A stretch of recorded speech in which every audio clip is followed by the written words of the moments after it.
Welcome back. Robinhood, New York City's largest local poverty fighting philanthropy, announced $40 million in additional grant investments that will combat poverty across the city's 5 boroughs. The grants will fuel direct service work at 72 nonprofit organizations serving low income New Yorkers.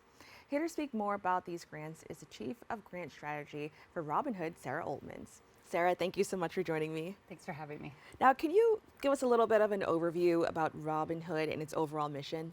Sure. So every day across New York City, families are making impossible choices between buying groceries and paying their rent, taking a sick child to the doctor, but maybe losing a day's worth of pay as a result. At Robinhood, we try and respond to that with a simple concept. Your starting point in life should not define where you end up. There are over 2 million people who are currently living in poverty in New York City, and another 2.6 million that are just one crisis away from falling into poverty. So Robinhood works to respond, and over the course of our history, we've given away almost $3 billion to support long-term opportunities for New Yorkers. Now, your team was able to allocate significant funding in the fourth quarter. How do you prioritize which organizations and initiatives receive support? Yeah, so we give out grants throughout the year, but the fourth quarter is our largest quarter of the year. So this quarter alone, we made over $40 million in grants to 70 plus organizations that are working on the ground across the 5 boroughs of New York City. We really have two areas that we're really zeroed in on right now. So one is helping to address financial stability, especially in the face of this affordability crisis. And the second is to really create lasting opportunities for New Yorkers. Now, there's a focus on helping support low-income families. Why was that important for Robinhood to focus on? I know with the name, we kind of have an idea, but can you explain why it was so important to kind of, just have that extreme focus on low-income families? Yeah, so this financial stability piece, we think it's really important to address the real needs that people are facing today. And so we're looking to make sure that they're feeling it in their day-to-day lives, whether it's being able to have access to childcare so they don't have to worry about their child during the day, but also, are able to earn a paycheck, or finding a new career path. So we're really trying to address those current and real needs for New Yorkers. And I understand that education and job training are also focuses. Can you tell me a little bit more about that? Yeah, so we believe in the idea that people should be able to chart their own course. So for some people, that may mean they ultimately go to college.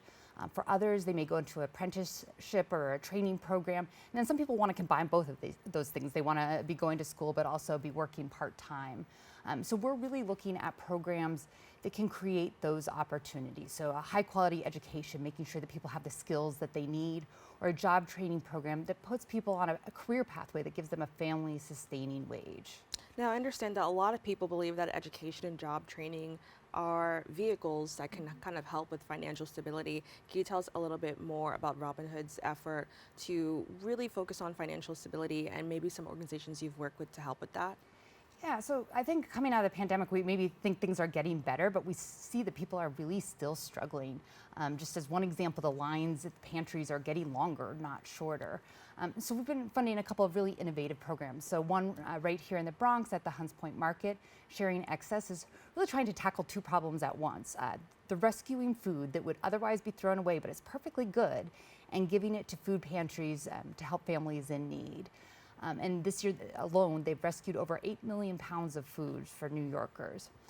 A second program is a program called Terra Firma, which again is based here in the Bronx. It's working with immigrant children and their families, and doing a more comprehensive approach, providing medical care, mental health care, making sure that people have legal services if needed, making sure that they have really everything that they need to be able to have a bright future. Now, another focus area is housing stability.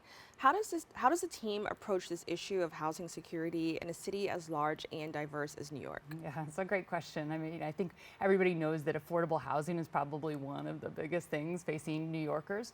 So we tackle it from a few different approaches. So first, we try and build more housing. So we're working with organizations like the Bowery Residents Committee and Breaking Ground. They're building more supportive and affordable housing. But we also want to keep people in their homes. So organizations like Just Fix, which creates free tech tools that helps people address repairs more quickly and stay in their homes.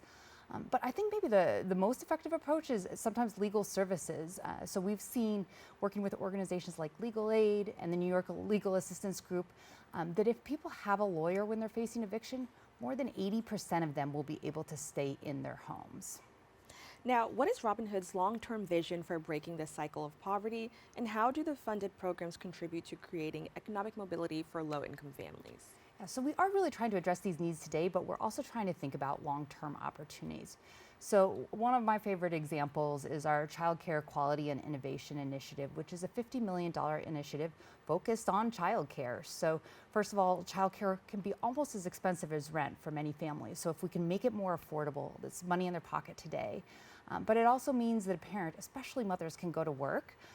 But it also has this second generation impact. So high quality childcare has been shown to have incredible impacts. So it helps children in their long-term education, they live longer, healthier lives, and it really just provides great opportunities.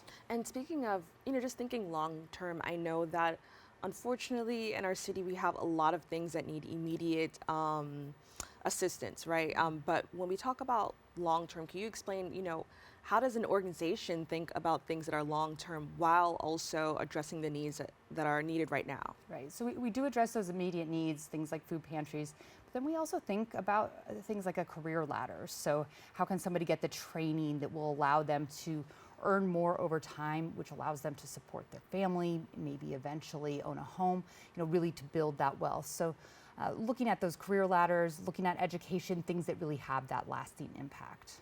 Now, can you provide an example of a program that has made a sustainable difference? Yeah, so I think education is probably one of the best ways to have a sustainable impact. And over 15 years ago, we helped launch the Relay Graduate School of Education, which has a really effective way of training teachers, very hands-on, really based in practical classroom experiences. And this year, we've launched a new initiative with them to work with all superintendents and principals across New York City and focus on early literacy. So you can see how that could have a lasting impact. So we're not just impacting one classroom, but a whole school and a whole community to help build kids' futures. Now, you're doing amazing work in assisting so many organizations. Can you share the process of selecting specific organizations to kind of work with Robin Hood? Yeah, so we have both some long-term partners that we work with for many years, and then we also really want to remain nimble and respond to new needs in the city and to also look for new innovations that may be even more impactful. So Children's Health Fund is one example. We've been funding them for over 36 years, really since our start, and they provide health care and mental health care to children across New York City, including for children who are homeless at the time. But we also look to respond to new needs. So as we're all aware, we've seen a huge influx of new migrants to New York City.